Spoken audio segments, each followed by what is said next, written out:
بسم اللہ الرحمن الرحیم۔ السلام علیکم ورحمۃ اللہ وبرکاتہ۔ ناظرین، آج آپ کو بتاؤں گا کہ جاوید چودھری نے مولانا طارق جمیل صاحب کے ساتھ ایک معاہدے کا ذکر کیا ہے، اور وہ میں آرٹیکل آپ کو جو ہے وہ پڑھ کے سناتا ہوں اور آپ کو بتاتا ہوں کہ کس طرح کے کرپٹ ترین صحافی پاکستان کی صحافت کو گندا کرتے چلے آ رہے ہیں پچھلے 20-25 سالوں سے۔ ان کو بے نقاب کرنا اب ایک عبادت ہو گیا ہے، جس طرح ان سب نے رعونت کا مظاہرہ کیا ہے۔ تو میں آپ کو اس آرٹیکل کو پہلے پڑھ کے سناتا ہوں، اور پھر اس پہ میں ساتھ ساتھ آپ کو بتاتا جاؤں گا کہ کتنے اس بندے نے جھوٹ اور کس قدر مس گائیڈ کرنے کی کوشش کی ہے عوام کو۔ تو ذرا سنیں۔ جاوید چودھری آرٹیکل لکھتا ہے کہ مولانا زندہ باد، اور اس میں فرماتا ہے کہ میں مولانا طارق جمیل صاحب کا فین ہوں، دوستی کو بھی 15 سال ہو چکے ہیں۔ میں شروع میں جب ان سے ملا تو ان کے ساتھ ایک ایگریمنٹ کیا تھا۔ یہ ہے وہ معاہدہ، آپ سنیں۔ میں جب شروع میں ان سے ملا تو میں نے ایک ایگریمنٹ کیا تھا، یہ مجھے خراب نہیں کریں گے اور میں انہیں نہیں کروں گا۔ یہ معاہدہ آج بھی قائم ہے۔ مولانا نے 15 برسوں میں مجھے تبلیغ نہیں کی، اور میں نے بھی انہیں کبھی راہ راست پر لانے کی کوشش نہیں کی۔ واہ کیا بات ہے! جاوید چودھری جیسے بندے بھی اب بولیں گے کہ میں نے مولانا کو کبھی راہ راست پہ لانے کی کوشش نہیں کی۔ میں اس تھوڑے سے پارٹ کو تھوڑا سا بریک ڈاؤن آپ کے لیے کر دوں۔ اتنی نہ بڑھا پاکیے داماں کی حکایت، دامن تو ذرا دیکھ، ذرا بندے قبا دیکھ۔ جاوید چودھری کے مطابق میں نے پہلے ہی معاہدہ کر لیا تھا مولانا سے کہ آپ مجھے بالکل خراب نہیں کریں گے، مطلب میں دین اسلام کے بلند ترین مقام پہ پہلے ہی پہنچ چکا ہوں، اب آپ مجھے کسی قسم کی تبلیغ نہیں کریں گے۔ یہ جاوید چودھری کا زوم ہے، یہ ہے وہ رعونت۔ دوسری چیز جو اس میں چلاکی سے کہنے کی کوشش کی کہ مولانا میں ہزارہا گناہ، خرابیاں اور برائیاں ہیں، لیکن میں نے بھی کبھی ان کی اصلاح کی کوشش نہیں کی، ان کو جو ہے وہ سدھارنے کی کوشش نہیں کی۔ چنانچہ ہم اپنی اپنی گلیوں میں مزے سے ٹہل رہے تھے۔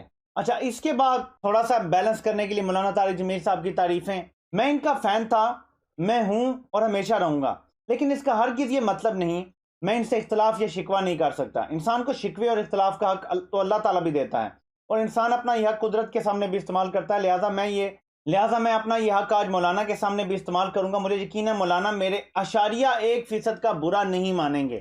اب آپ آگے دیکھتے جائیں کہ کیسے یہ بندہ بیان کرتا ہے، اور پھر آپ سوچیں کہ کس قسم کے کرپٹ، یہ کرپٹ صرف فائنینشیل کرپشن نہیں ہوتی، یہ ذہن میں رکھیں، یہ مورل کرپشن ہے جو یہ لوگ کرتے ہیں۔ تو آگے سنیں ذرا۔ وزیر اعظم ہاؤس ٹیلی تھون، میرے صحافی اور اینکر دوستوں نے وزیر اعظم کے ساتھ مل کر چندہ مانگا، اور الحمدللہ پوری دنیا سے 55 کروڑ روپے کے وعدے نازل ہوئے، جبکہ ٹیلی تھون پر چینلز کا 1 ارب روپے کا کمرشل ٹائم خرچ ہوا۔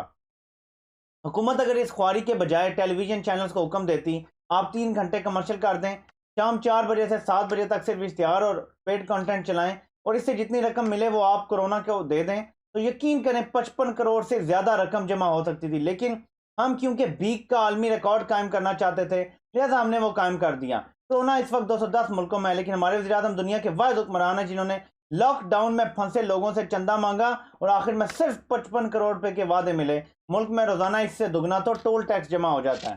اب ذرا دیکھیں آپ ان لوگوں کی غلاظت۔ پرائم منسٹر عمران خان جب یوٹیوبر سے ملے تو کسی نے سوال پوچھا کہ کیا ہمیں عالمی امداد مل رہی ہے، کیسے ہم یہ سب کیوں ہم لوگوں پر نہیں لگا رہے، یا کیسے مینج کر رہے ہیں۔ پرائم منسٹر نے کیٹیگوریکلی کہا کہ ابھی تک ہمیں کرونا کے حوالے سے کہیں سے کوئی امداد نہیں ملی، اور یہی وجہ ہے کہ ہم لوکل فنڈ ریزنگ کی کوشش کر رہے ہیں تاکہ غریبوں تک پہنچا جائے۔ یہ لوگ جہاں پہ فکری بددیانتی کرتے ہیں اور عوام کو بہکاتے، اس کا میں آگے آپ کو ایک بڑی مثال دوں گا کہ کس طرح نواز شریف کو اس نے امیر المومنین بنا دیا ہے، خوددار حکمران بنا دیا ہے۔ تو میں اس کی بھی بات کرتا ہوں، لیکن پہلے اس پہ تھوڑا سا کمنٹ کر دوں۔ آپ کو پتا ہے کہ بہت سارے ایسے بلینئرز ہیں، کوئی ملینئر ہے کوئی بلینئر ہے، کورونا سے انہیں کوئی فرق نہیں پڑا، خاص ان کے پاس بے شمار اللہ کا دیا ہوا سب کچھ ہے۔ یہ جو اپیل کی جاتی ہے لوگوں سے پیسہ دینے کی، یہ وہی سنت ہے جب نبی پاک صلی اللہ علیہ وآلہ وسلم جب کہیں جہاد کا وقت آتا تھا یا کوئی بھی ایسے مانگ، تو سب سے کہا کرتے تھے کہ اپنا اپنا مال جس نے بھی دینا ہے وہ دے، اور لوگ اپنی تجوریاں کھول دیا کرتے تھے۔ وہیں سے وہ واقعہ جڑا ہوا ہے جب حضرت ابوبکر صدیق رضی اللہ تعالیٰ عنہ اس ٹائم جو ہے وہ ان کی مالی حالات جو ہے وہ اتنے اچھے نہیں تھے، جو کچھ گھر میں کچھ تھوڑا سا سامان پڑا تھا وہ جا کے تو لے آئے، سب کچھ خالی کر آئے۔ سوال پوچھا تو کہا کہ گھر میں صرف اللہ اور اس کا رسول ہے، سب لے آیا ہوں۔ اللہ پاک قرآن میں ارشاد فرماتے ہیں اس کے حوالے سے، اے ایمان والو، اے وہ لوگ جو ایمان لائے ہو، کیا میں تمہیں ایک ایسی تجارت بتاؤں جو تمہیں بڑے عذاب سے بچا لے؟ ایمان لاؤ اللہ پر اور اس کے رسول پر، اور جہاد کرو اللہ کی راہ میں اپنے مالوں سے اور اپنی جانوں سے، اور یہی تمہارے لیے بہتر ہے اگر تم جانو۔ اللہ تمہارے گناہ معاف کر دے گا اور تم کو ایسے باغوں میں داخل کرے گا جن کے نیچے نہریں بہتی ہوں گی، اور ابدی قیام کی جنتوں میں بہترین گھر تمہیں عطا فرمائے گا۔ یہ بڑی کامیابی ہے۔ اس ٹائم اس بیماری سے لڑنا، غریبوں کو راشن پہنچانا، ان کا خیال رکھنا، یہ جہاد ہے۔ اس وقت غزوات میں لوگ شامل ہوتے تو اس میں کچھ مال سے صرف اپنا حصہ ڈالتے تھے، کچھ جان سے ڈالتے تھے، جن کے حالات بھی اچھے تھے اور وہ توانا بھی تھے، وہ جان اور مال دونوں سے اپنا حصہ ڈالتے تھے۔ یہ ایک اسلامی کلچر ہے کہ احساس پیدا ہو سب میں۔ کیا نبی پاک صلی اللہ علیہ وسلم جب ہجرت کر کے آئے تھے اور ان کے ساتھ کتنے لوگ اپنا سب مال مویشی جو بھی تھا سب چھوڑ آئے تھے مکہ میں؟ ساتھ تو نہیں لا سکتے تھے، چھپ چھپا کے جو ہے وہ آہستہ آہستہ نکلے تھے سارے۔ تو یہ کیا تھا؟ خدا نے خواستہ، اللہ معاف کرے، اللہ معاف کرے، اس طرح کے لوگ اگر اس ٹائم ہوتے، ابو جہل آئیں گے تو وہاں بھی اس طرح کی باتیں کرتے ہیں کہ پوری قوم کو انہوں نے چندہ مانگنے پہ لگا دیا۔ وہ چندہ نہیں مانگا تھا، بھیک نہیں مانگی گئی تھی، لوگوں نے اپنے دروازے کھول دیے۔ انصار نے کہا کہ آپ ہمارے گھر میں آئیں، ہمارے ساتھ رہیں، ہماری جائیداد شیئر کر لیں، ہماری دولت جائیداد کاروبار میں حصہ ڈال لیں۔ کیا وہ بھکاری بننا تھا؟ یہ ہمیں اگزامپل سیٹ کر کے بتایا ہے۔ اللہ چاہتا تو اسی وقت احد پہاڑ کو سونے کا بنا دیتا، نبی پاک صلی اللہ علیہ وسلم کے وہاں پہنچتے ہی، اور ریل پیل ہو جاتی دولت کی، بہترین سے بہترین وہاں پہ سہولیات فوراً فراہم ہو جاتی، کیونکہ اللہ کے راہ میں تو ویسے ہی ہجرت تو وہ کر رہے تھے لوگ، اللہ کو تو یہ چیز ویسے ہی پسند ہے۔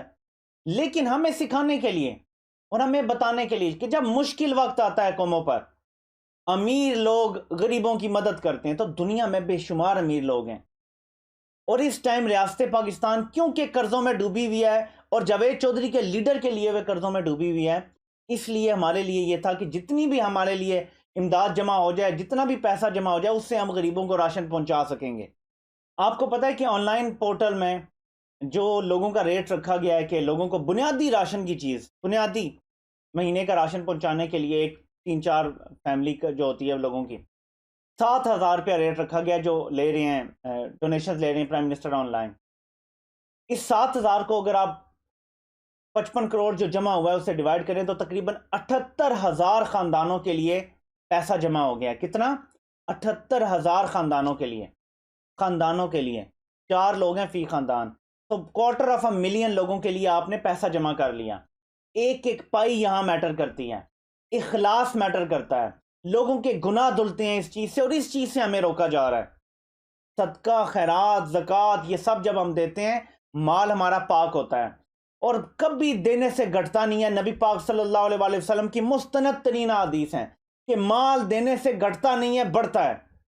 اللہ پاک قرآن میں وعدہ کرتے ہیں، لٹرلی اگر اس کا میتھس کریں تو آپ 1 روپیہ دیں گے تو آپ کو 700 اللہ تعالیٰ واپس کرے گا۔ تو اس چیز سے بھی ڈسکریج کیا جا رہا ہے ہمیں، لیکن آگے کیا بتایا جا رہا ہے؟ خودداری دیکھیں ذرا۔ جو بندہ ہمیں 14,000 ارب سے 30,000 ارب پہ مقروض کر گیا، جس بندے نے دنیا بھر میں اپنی جائیدادیں بنا لی، اس کی خودداری کی اب کہانی سنیں ذرا جاوید چودھری صاحب کی زبانی۔ عمر ایوب فیلڈ مارشل ایوب خان کے پوتے اور گور ایوب کے صاحبزادے ہیں۔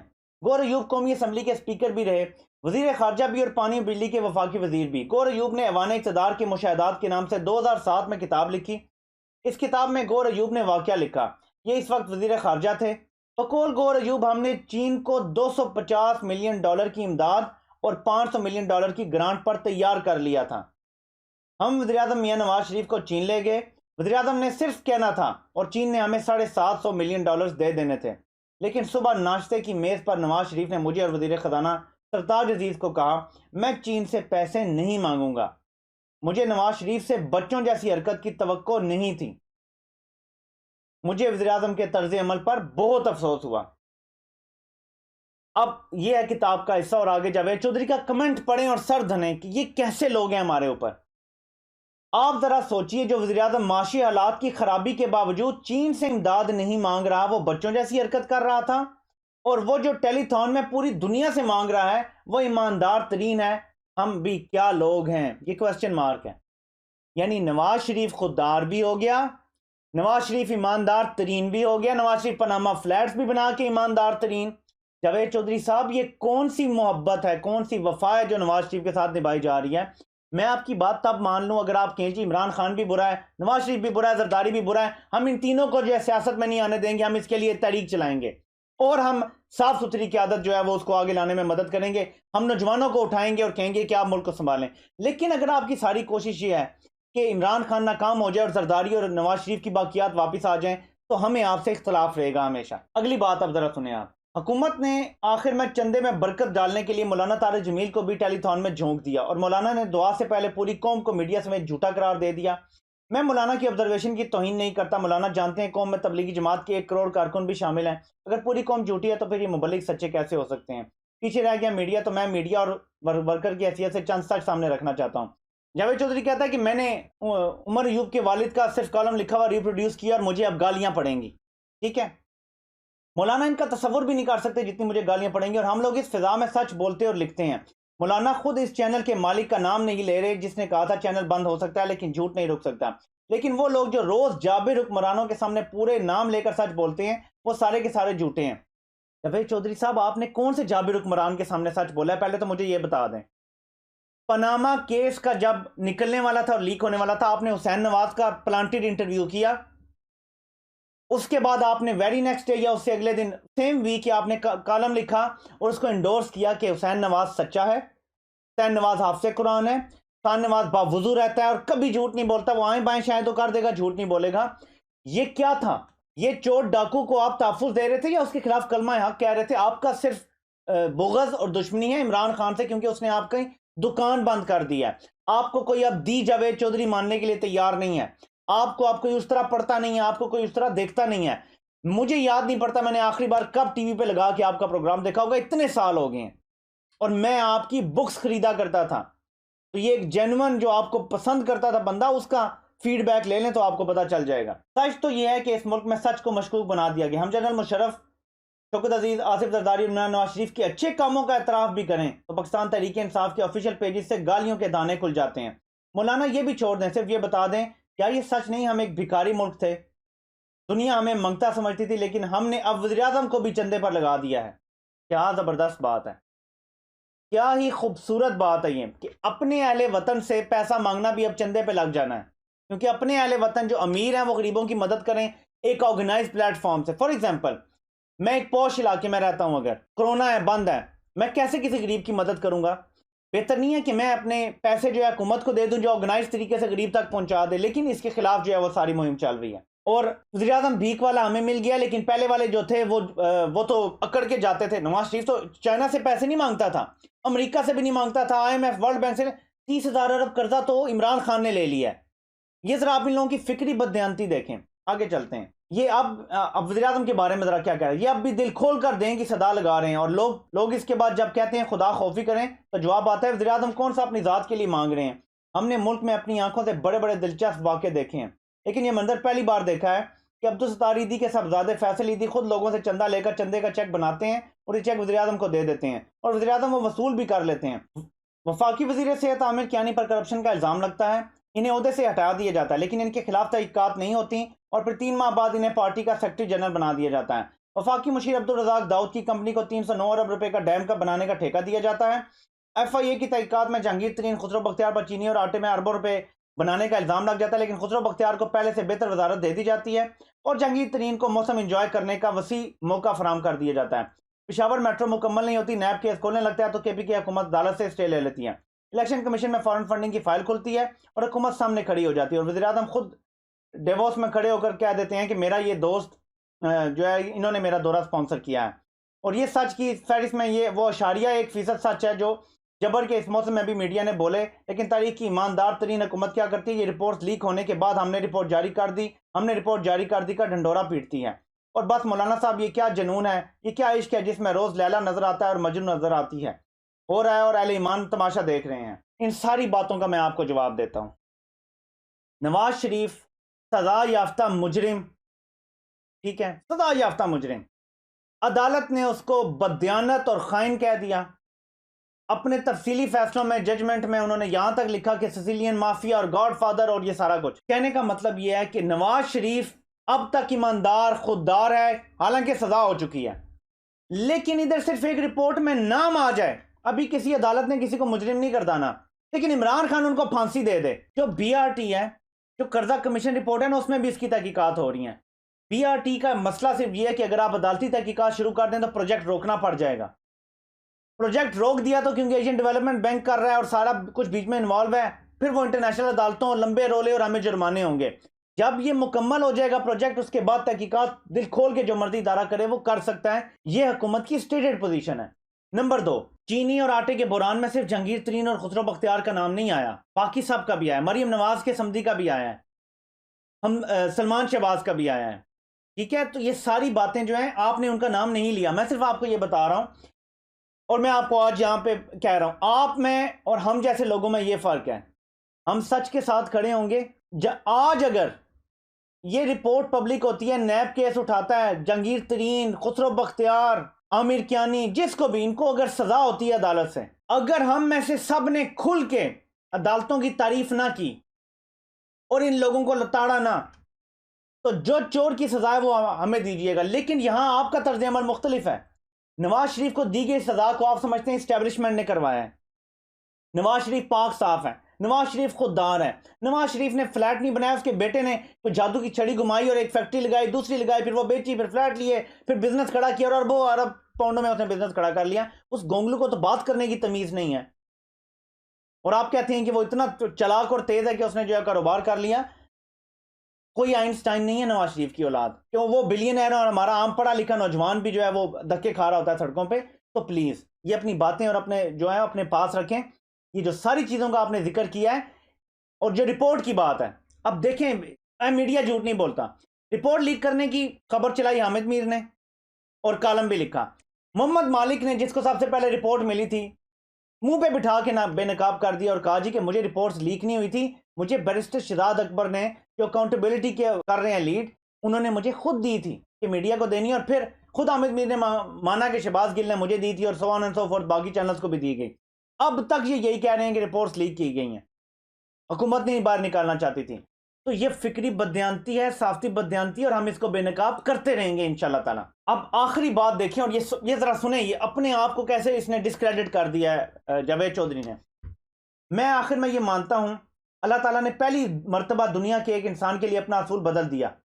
اللہ قرآن میں ارشاد فرماتا ہے، ہم ظالموں میں سے بعض کو بعض پر والی بنا دیتے ہیں، یعنی حکمران بنا دیتے ہیں، لیکن اللہ تعالیٰ نے اس بار دنیا کی جھوٹی ترین قوم پر ایک سچا ترین اور ایماندار ترین لیڈر اتار دیا ہے۔ ہمارا کیا بنتا ہے یہ تاریخ بتائے گی، لیکن کم از کم قدرت اس کی بات یہ دعویٰ نہیں کر سکے گی ہم قوموں پر قوموں جیسے لیڈر ہی اتارتے ہیں۔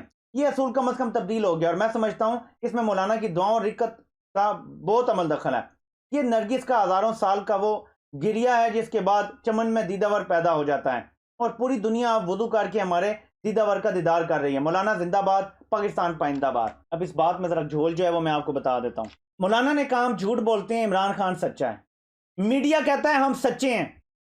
جاوید چودھری کہہ رہا ہے کہ قوم جھوٹی ہے تو حکمران بھی جھوٹا ہے، حکمران سچا کیسے ہو سکتا ہے؟ جبکہ میڈیا کہتا ہے کہ ہم جھوٹ نہیں بولتے۔ تو اگر آپ سچے ہیں تو اس کا مطلب ہے حکمران بھی سچا ہے، تو یہ تو آپ بھی عمران خان کے سچے ہونے کی بات کر رہے ہیں۔ اگر سارا ملک سچا ہے، 1 کروڑ تبلیغی بھی سچے، پورا میڈیا سچا، سیاستدان سچے، ٹھیک ہے، اسٹیبلشمنٹ سچی، سب سچے، تو پھر حکمران بھی تو سچا ہوگا نا۔ تو یہ آپ نے اپنی ہی کنٹراڈکشن کر دی ہے، اس حد تک مت گریں۔ میں صرف آپ سے ایک سوال پوچھوں گا، نواز شریف بھی پاک باز خوددار، زرداری بھی پاک باز خوددار، مشرف بھی نیک اور پاک باز، کسی نے کوئی کرپشن نہیں کی، صحافی سارے پاک باز، کبھی کسی نے لفافہ نہیں لیا، کبھی بغض میں کوئی پروگرام نہیں کیا۔ تو میرے بھائی پھر کرپشن اس ملک میں کس نے کیا ہے؟ ہمیں بھی نام بتا دو۔ یہ ملک، یہ چمن کیسے اجڑا ہے؟ کیا کوئی صحت کا نظام ٹھیک ہے؟ کوئی تعلیم کا نظام ٹھیک؟ کوئی ایک چیز بتا دو جو ٹھیک ہے اس ملک میں۔ تو اگر اتنے ایماندار لوگ ہم پہ حکومت کر گئے ہیں، نواز شریف صاحب، امیر المومنین صاحب، تو پھر ملک کا یہ حال کیوں ہے جو اس وقت ہے؟ خدارہ میں دست بستہ کہتا ہوں، یہ رمضان ہے، اس میں کوئی ایسی بات نہیں کرنا چاہتا۔ آپ کے لیے ہدایت کی دعا کروں گا جاوید چودھری صاحب۔ جس اربوں روپے آپ کے اکاؤنٹوں میں پڑے ہونے کا آپ کو غرور ہے، میری بات یہ ذہن میں رکھیں کہ یہ جو سیکیورٹی بولتی ہے نا، میں پوری طرح سمجھ سکتا ہوں کہ یہ رونت کیسے آتی ہے۔ جب آپ آنکھ بند کرتے ہیں اور آپ کو اپنا بینک بیلنس بھرا ہوا فیل ہوتا ہے نا، اور بیرون ملک بھی شاید پرابلی کوئی جائیداد ہوگی، تو پھر ایک آپ کو لگتا ہے کہ میں تو مجھے تو میڈیا سے بھی نکال دیں تو کوئی خطرہ نہیں، میرا کاروبار بھی چل رہا ہے، میری ویب سائٹ چل رہی ہے، کوئی ٹینشن نہیں ہے مجھے۔ جاوید چودھری صاحب ایک پل میں اللہ پاک انسان کو کنگال کر دیتے ہیں اور یہ سارا غرور جو ہے مٹی میں مل جائے گا۔ اللہ سے توبہ کریں، معافی مانگیں، اور اگر اللہ پاک نے ایک قوم کو سدھارنے کا فیصلہ کر لیا ہے اور واقعی کوئی ایسا لیڈر آ گیا ہے جو سچائی چاہتا ہے، جو چاہتا ہے کہ ہم نبی پاک صلی اللہ علیہ وسلم کی سنت پہ چلیں اور ایسی ریاست بنائیں، تو اس کے راستے میں روڑے مت اٹکائیں، اور جو احساس کی ایک ریاست وہ بنانا چاہتا ہے جہاں پہ لوگ اپنے بارے میں نہ سوچیں بلکہ دوسروں کے بارے میں زیادہ سوچیں، ایسی ریاست بنانے کی کوشش کرنے دیں۔ اس میں شامل نہیں ہو سکتے تو راستے میں روڑے مت اٹکائیں۔ آپ سے ناظرین انشاءاللہ پھر ملاقات ہوتی رہے گی۔ ان لیچوں کو بے نقاب کرنا ہماری زندگی کا مقصد ہے، اور ان کو انشاءاللہ ہم بے نقاب کرتے رہیں گے۔ یہ اب دی جاوید چودھری سے جسٹ کوئی جاوید چودھری ہے، کون جاوید چودھری ہے یہ آنے والی نسلیں پوچھا کریں گی، ورنہ یہ لوگ ہسٹری میں لکھے جاتے اگر یہ سیدھے راستے پہ چلتے رہتے تو۔ اللہ پاک آپ سب کا حامی و ناصر ہو۔ آپ سب کے سننے کا بہت بہت شکریہ۔